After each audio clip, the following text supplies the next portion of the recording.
let's head over to the WNBA because the Los Angeles Sparks traded 5-time All-Star Kelsey Plum to the Phoenix Mercury for Monique Okoa-Makani, a 2027 first-round pick, and a 2028 second-rounder.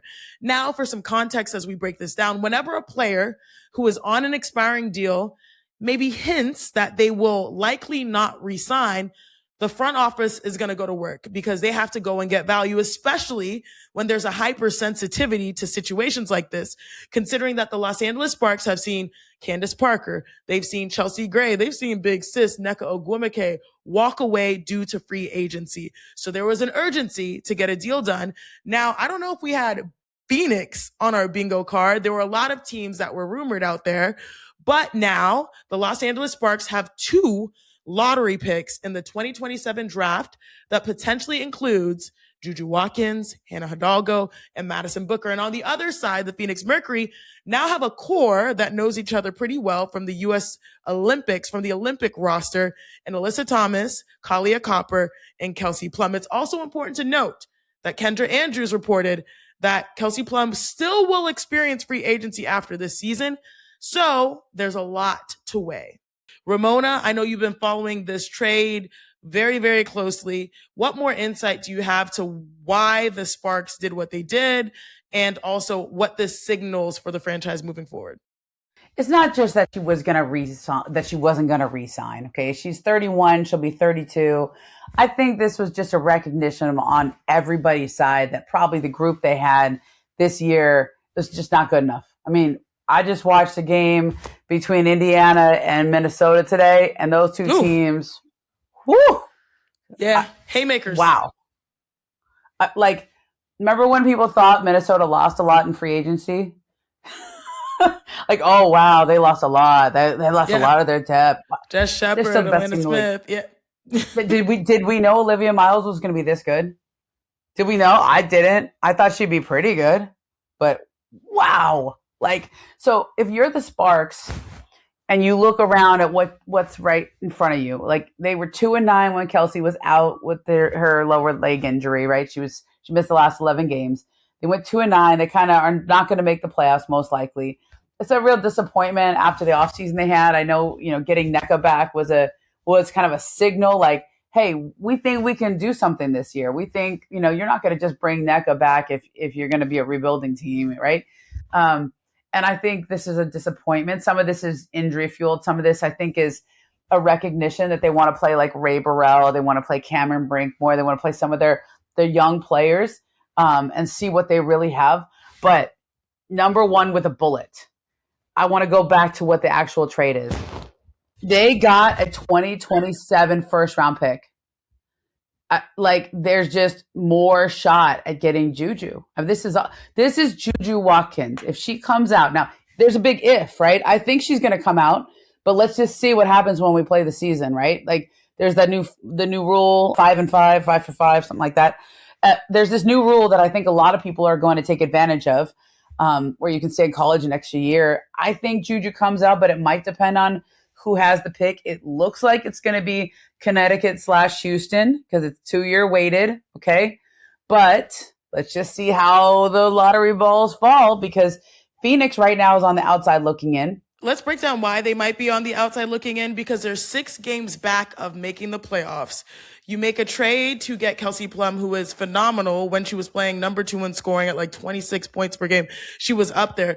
But Kendra Andrews also reported that Kelsey Plum will still experience free agency after the season. So it's not a guarantee that she will re-sign with the Phoenix Mercury. And so this is an experiment to see if they can capture whatever else is left of that competitive edge that they found that got them to the finals. But now they struggled after losing Satu. Now you add Kelsey Plum. It's not a guarantee, even though it is a good core that has familiarity. This is a group of 3, Kahleah Copper, Alyssa Thomas, and Kelsey Plum, that all won gold medals at the Olympics. But what we're seeing in the WNBA is you need depth.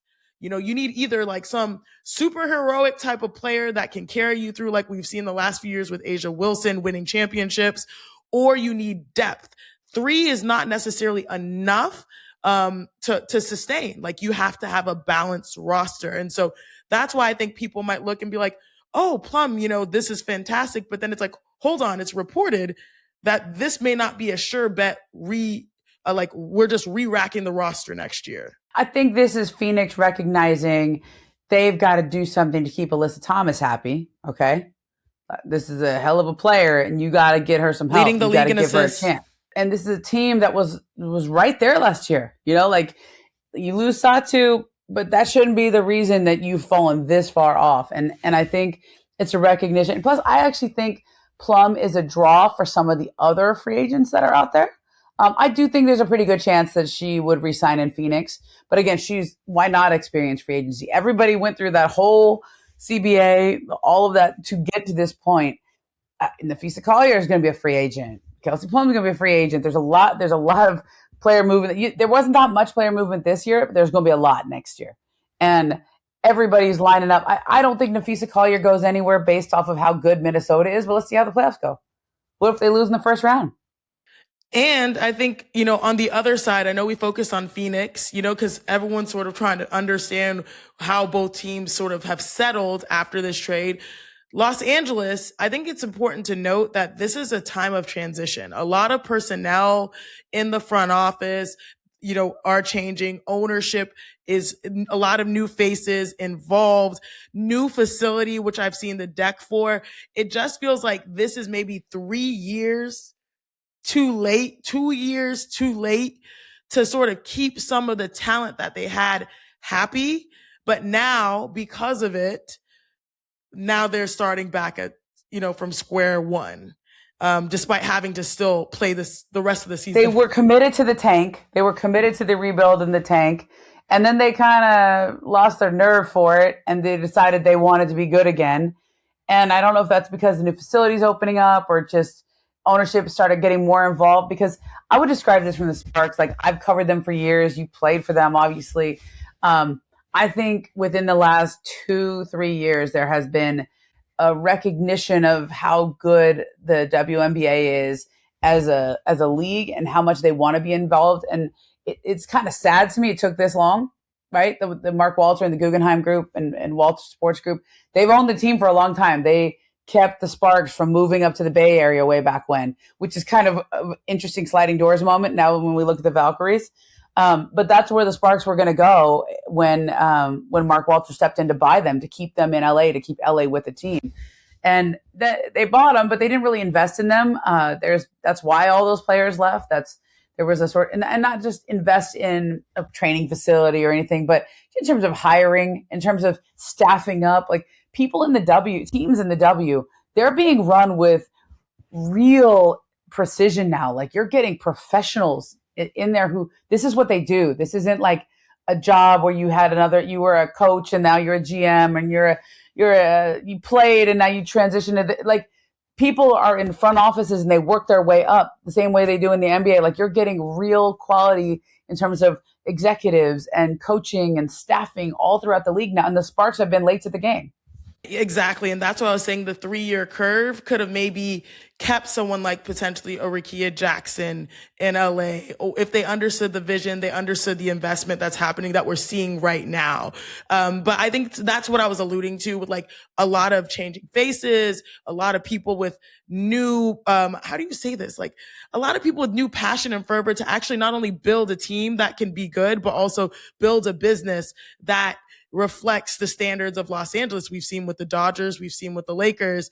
And I think a good way to put this into context when we were talking about post All-Star Kathy Engelbert, the commissioner, is I saw that when Kathy took the job as the first ever commissioner in the WNBA, the league only had 12 full-time employees, and now there's over 80 full-time employees.